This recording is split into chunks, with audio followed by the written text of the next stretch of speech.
Today is part 2 of Roosevelt FLO Sargent's interview.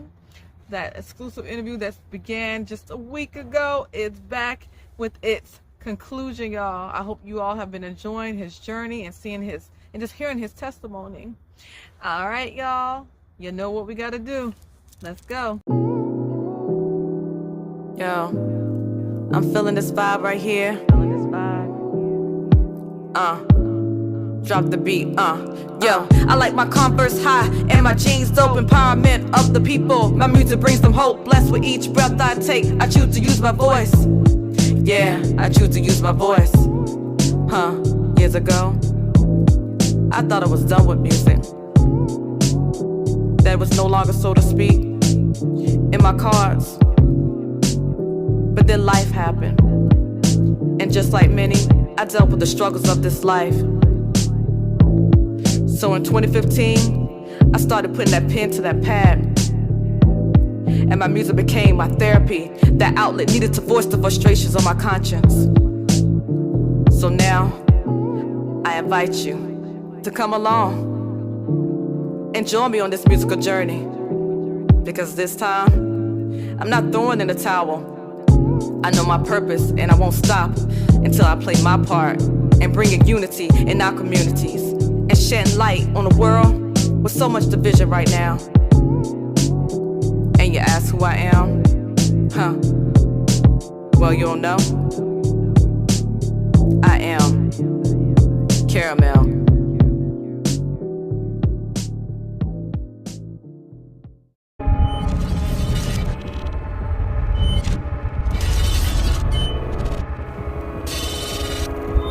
More than 2.7 million kids have a parent behind bars. Studies show parental incarceration may even put them at a higher risk of one day going to prison themselves. And the use of illicit drugs amongst kids is costing the U.S. more than $700 billion a year. Cities like Compton, California, like many others, gangs in America on the rise across the country with no signs that they'll let up. This is one of many untold stories. Rose, you gotta stand up for yourself. If you continue to let these fools disrespect you, then that's all you're ever gonna get, is disrespect. I'm trying. I'm trying. Show me what you got. Roosevelt Sargent's struggle would become indefinite, but with others defending their respect, he would continue to struggle to triumph. But with Roosevelt's triumph would only be the beginning of his trials. They hit you, you hit them back. I didn't raise no punk. If they fight you, you fight back, or you're gonna have to deal with me. Now come on. With Thunderberry building his courage, Roosevelt would soon overcome defeat. Most of his young years, Roosevelt would be bullied, looked down upon, a child that just wanted to have the all-American dream and upbringing. But instead, he had to fight in order to conquer a piece of that dream. Once a child and now a man. With his parents' incarceration, homelessness, now a teenage parent, the thug lifestyle that surrounded him daily would create a beast that couldn't be tamed and now wanted for murder. Where would his life lead? Victorious Underdog, a true story of resilience and survival. I'm Roosevelt Sargent, and this is my story, Victorious Underdog.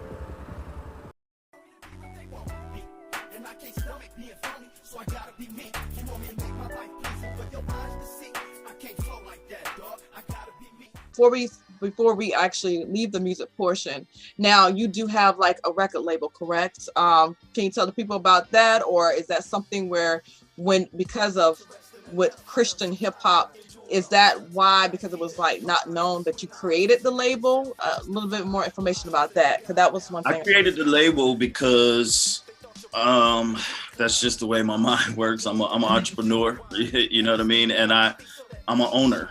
You know, I don't want to diss nobody, but there's workers and there's owners. I'm an owner, you know. So when I was growing up, I always, even when I was selling dope, I was always trying to figure out where was the guys that was the most important? Where are the guys that were making the most money? That's how it started for me, you know. So it kind of got me started on entrepreneurship really, really young. Yeah. But I'm not about making the most money. When it comes to being an owner, my mindset is just owning my stuff. You know what I mean? Yeah. I learned the business pretty early. Being in LA and being in the music business, it's pretty cutthroat. It's a rough place, and people don't share information. They don't teach you nothing. Nothing comes free. You got to figure it out. So as I was hustling through the game and figuring it all out, now, before we got our first record deal, we were just hustling as independent artists. And I was kind of took the role as the manager of our group. So I was booking us, we was touring, we was doing everything. We was on the radio, we was doing interviews, and that's because I was hustling. Yeah. And God was opening doors, not to, glory to God, but God was opening doors, we was hustling. And when we got a record deal, I thought, now we got a record deal. Yeah. So now we're gonna go from here to here. So I stopped hustling. I thought the record label was gonna take over, but it didn't happen. They didn't take over. Our music was in stores all over the country, but they didn't book us on no shows. They didn't do no promo. And because I thought they were gonna do it all, I sat still and allowed us to kind of decline a little bit. And once I realized, I was like, man, it's not better being on this label. And I'm talking back in the day when everybody wanted a deal. Yeah. Nowadays, you don't need a label, but back then, you had to have some type of distribution to be in the store. Yeah. There wasn't no streaming, all that other stuff. The label and the distribution was the goal. So we achieved that goal, and our career took a dive. So I took notes, and I was like, I did better for us than this label. That's right. Yeah, seriously. On your own. Yeah. So we opted out. We had a deal. I was a signed artist for 1 year. And after that year, I had a talk with the owner of the label, and he let us out. And then I started a label. I got a distribution deal from the same company that distributed his label. And we was on. And I was handling business just the way I was handling it for us before. I started signing other acts, and we was on. And because of my own experience, I treated my artists like I wanted to be treated. I put them on tour. I paid for their stuff. We had they had posters and propaganda, and they was doing shows, and they had situations, so that's kind of how it started. Just like I realized that we can do better on our own, and I know that that's not everybody's case, but we were already operating as a label. We had a whole crew that had producers and photographers and studios, and we had everything we needed. We didn't need no label. Yeah. All we needed was distribution, and we got that. So that's how it started. And tell people, so you said a group, so you started out. What was the name of the group then? Oh, there were several groups. ABG, CL Riders was one of our groups. CL Riders is the first Christian rap group to perform on Soul Train. And that was a group that I had signed and kind of developed a little bit. I don't know if there's a guy right now by the name Seven who is out, and he is hard. He's my favorite artist today. And I signed him. I did one record with him, and that was kind of after he was already out. Seven is a beast and a monster, and I gave him only a one record deal because I knew he was too big for us. We couldn't contain him, but it was a friendship thing, I gave him a deal, and we did that. But Seven, ABG, there's a female R&B group called CHC. It's a guy by the name of Teach.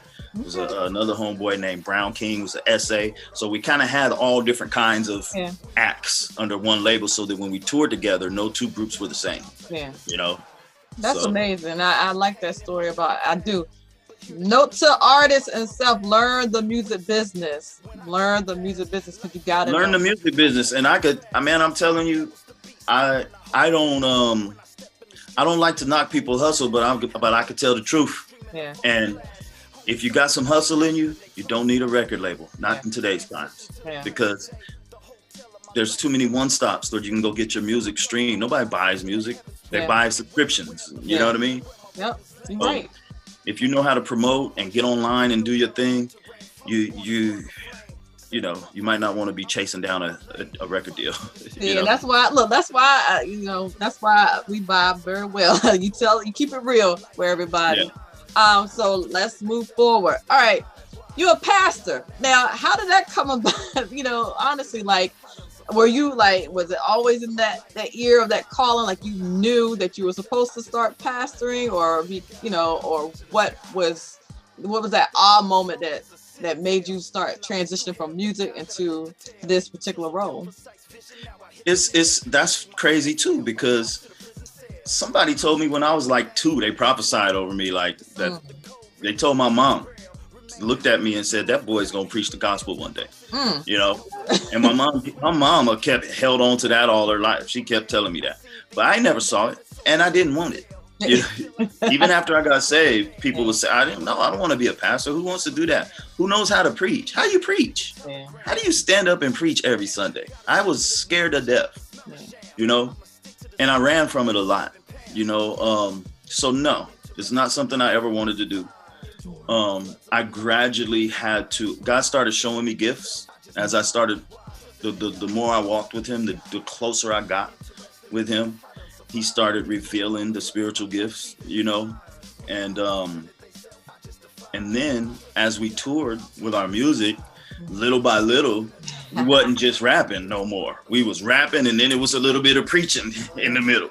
And then that gift started to develop while I was rapping, and then, and I was, and my first time getting into it was, I felt Holy Spirit tell me, you're going to lead these kids. Because I was at a church in Moreno Valley, and there was a bunch of youth running around there, wild kids that I saw all the time. And the youngsters that was my heart.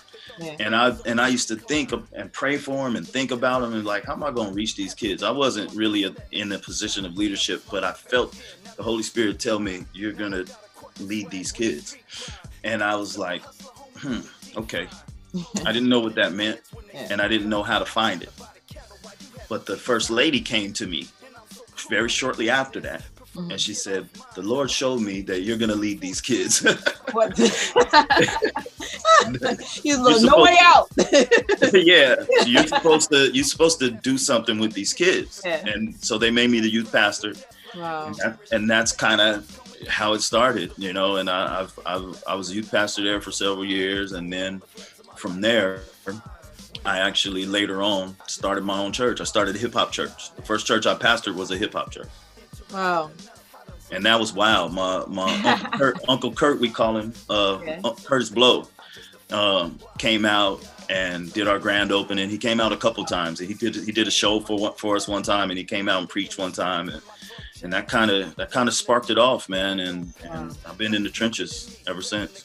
It's just amazing, like, where God, you think you have one plan for your life, and God's like, nah, I got another vision for you, Yeah. That's the miracle of it. That's the part I love. Like, you got plans, you know what I mean? But God got his plans. And when we surrender to God, it's just, you just got to say, whatever, man. I've thrown away so many of my own plans to do God's. So, and but it's always the best. It's always the best, though. It's always the best. His plan is always the best, man. And I don't even know why I bothered making plans. He gotta, set us up. So we gotta move. Once we start moving, he just takes over everything else, Right. So that's my alarm thing. But all right. So from there, now the move to Nashville, like, how did that come about? Like, I saw that trailer too on YouTube of you saying, "I'm coming to Nashville." Yeah. Well, that's a story too. I was living in Texas, and my wife passed away in 2017. Okay. And I was a mess. I was running around there for a whole year, like on autopilot. I was really a mess. And right around about a year after she passed, I started, the fog started clearing a little bit. And I started thinking, I don't want to even be here no more, just because everything reminds me of her and, different things, right? And maybe I'll go home to LA. So I was back and forth to LA, just trying to figure out where I was going to live, and how I was going to live. And it wasn't really appealing to me because it was, you know, Cali is so expensive. I couldn't find a job. You know what I mean? I was like, I don't know what I'm gonna do. And one day I was having a bad day with grief. And my bro called me, a pastor from California. He called me and he said, we got a need in Nashville and we got a need in Boston for a pastor. And we know that you're in the middle of a transition. You might, you know, consider making a move, you know? And I was like, well, Boston, absolutely not.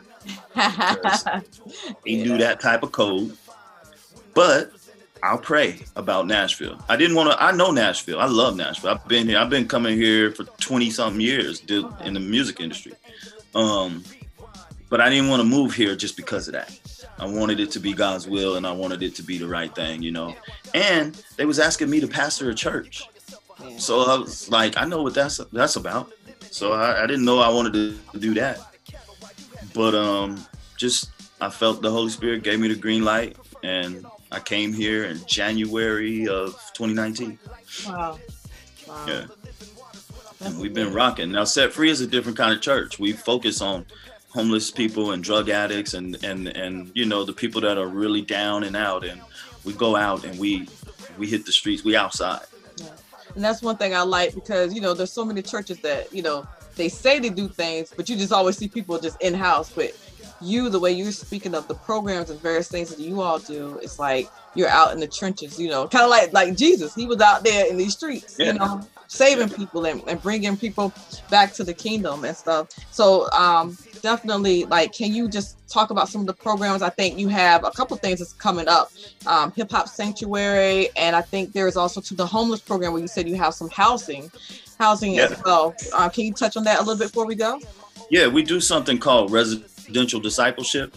And so we take guys off the streets. We in the streets, but we don't just leave them in the streets. If they want to get off the streets, we ask them to come home with us. And we give them a bed and we start running them through what we call residential discipleship. And that's just studying the word and learning about Jesus and being disciples. We got 12 beds in the house. And we take that model, you know, we make people fishers of men. Jesus said, follow me and I'm gonna make you fisher of men, you know, and when he did that, you got to imagine what the disciples did. They stopped living their own lives and started living his life. Yes. Right? They put down their jobs, they put down their everything and started going for the cause of Christ. Yes. So we have lost what it really means to be a true disciple because we're out here in society living our own lives, doing our own thing, and then just going to church on Sunday.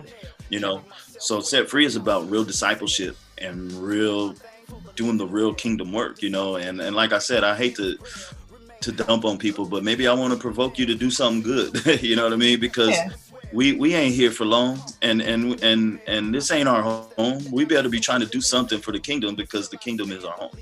And one thing I'll do, I'm going to make sure that I'm going to get the information from you so I can put that at the end of just if anyone is interested in maybe volunteering.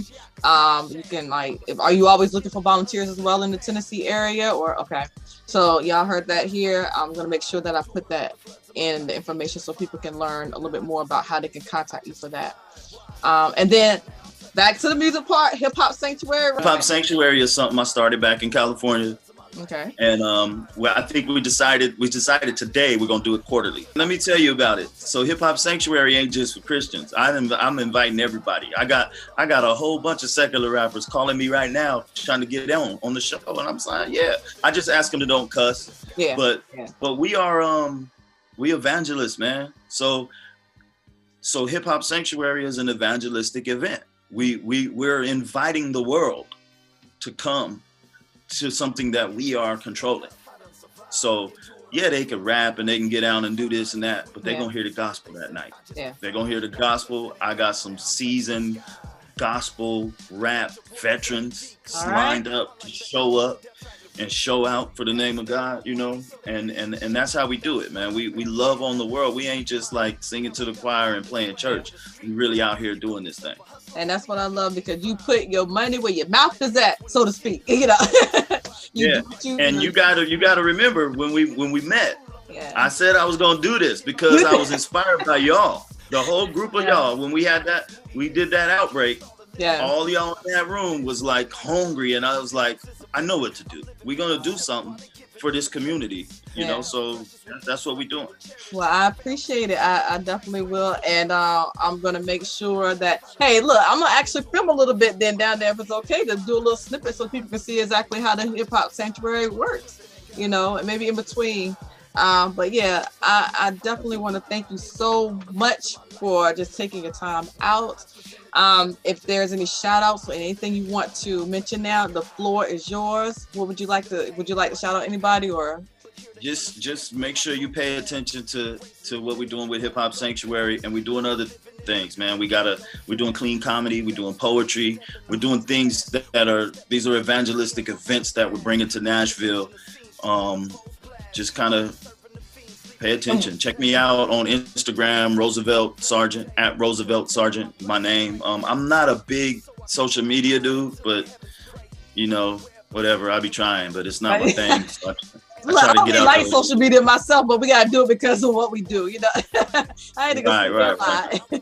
Well, I don't have a huge social media presence, but I'm trying to do something with myself. But so yeah. What's the name of your church also too? Can you give that information and the address? Set Free Church. You can look at setfreenashville.com. The address is 213 Bronner in East Nash. So yeah, check us out.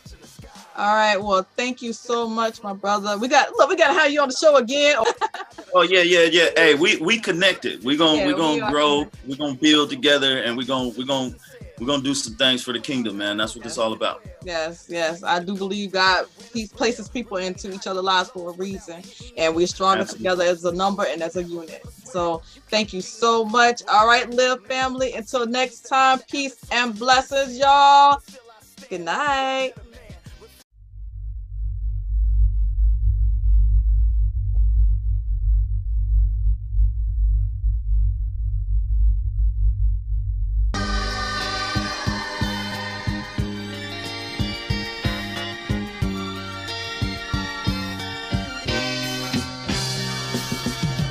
Interesting enough, I done survived. Endured all the floods of my life, even the fires. When the odds presented theyself, I just defied. Why? Trusting in God, now I'm touching the sky.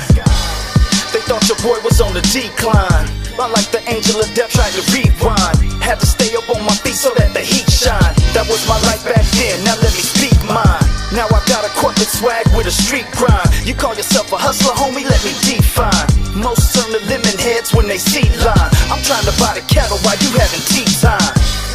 And I'm so cool on the bouginess. Prefer to get off mines while they booty kiss. Fortified despite life's moodiness. Can't stall the living waters when I'm truly pissed. In other words, the difference is apparent. I'm living past the ceiling while they giving it for carrots. Enough brushes with death like you would cherish. I found gems coming through Christ, writing's the rarest. Interesting enough, I done survived. Endured all the floods of my life, even the fires. When the odds presented theyself, I just defied. Why? Trusting in God, now I'm touching the sky. Interesting enough, I done survived. Endured all the floods of my life, even the fires. When the odds presented theyself, I just defied. Why? Trusting in God, now I'm touching the sky. You can see the pain in my notepad, but hear the inner strength when my throat jabs. Raising the dead when I go past. Life living in me, revving to go fast. Sight levels the beast, stepping I hold fast. When I step in the street, seeing my old past. Has collection of scenes, dreaming of foes blast. Homies serving the fiends, leaving they toes tag. Transition to the present day. The hotel of my life still ain't a pleasant state. So I cover my eyes until the heavens pray. Well aware of the fight and where my weapons lay. And I'm built for the harsh terrain. Still got a heart to rain. Flow born to spark a flame. Set apart for fame, I won't depart my lane. A father to this generation to impart the name. Interesting enough, I done survived. Endured all the floods of my life, even the fires. When the odds presented theyself, I just defied. Why? Trusting in God, now I'm touching the sky. Interesting enough, I done survived. Endured all the floods of my life, even the fires. When the odds presented theyself, I just defied. Why? Trusting in God, now I'm touching the sky. That boy FLO is a citadel, and I've been through hell, thank God that I lived to tell. Chiseled down precise vision, now I hit the nail. Carry myself well, White House to the prison cell. doing my thing for the living well. Decipher the code, reading the renter's braille. Remain high through the lows without hitting nails. Crossing these oceans and coasting will never rip or swell. You can't be no punk when you deliver mail. I seen things that make the average soldier live and fail, but still I stand, only a better man. Refine, new and improved, holding a clever plan. I'm email to your telegram, telling hella scram. Got a sensitive nose, yeah, I can smell a sham. I'ma stick to the skillet while others slip and Pam. Yeah. Interesting enough, I done survived. Endured all the floods of my life, even the fires. When the odds presented theyself, I just defied. Why? Trusting in God, now I'm touching the sky. Interesting enough, I done survived. Endured all the floods of my life, even the fires. When the odds presented theyself, I just defied. Why? Trusting in God, now I'm touching the sky. Interesting enough, I done survived. Endured all the floods of my life, even the fires. When the odds presented theyself, I just defied. Why? Trusting in God, now I'm touching the sky. Thank you for tuning in to LYV. Again, give a special thank you and shout out to Roosevelt FLO Sargent for coming through and allowing the LYV family to hear your beautiful testimony. And you know how we do, y'all. One of the topics that came up was called Speak Life. And this is out of the Pocket Bible Devotional for Women. And it says, Matthew 15:11. It's not what goes into your mouth that defiles you.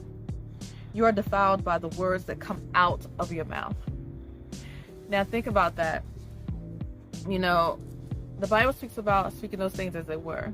Whether it's positive or negative, we have a tendency of always dwelling on the negative or thinking or thinking the worst or speaking the worst. And I want to challenge you all in this season. Pick just one happy thought, one affirmation, something that that you could truly believe in, that you want to happen and manifest in your life. And just keep repeating that every morning when you get up. Like, for example, I'm going to have a blessed day. Good things are going to come my way. Like that. Try that and do that the next 30 days and see how the mind state, see how the positive change, see how that manifests for you. All right, till next time, y'all. Remember, speak positivity, allow it to manifest. Peace and blessings, y'all. Till next time. Love y'all.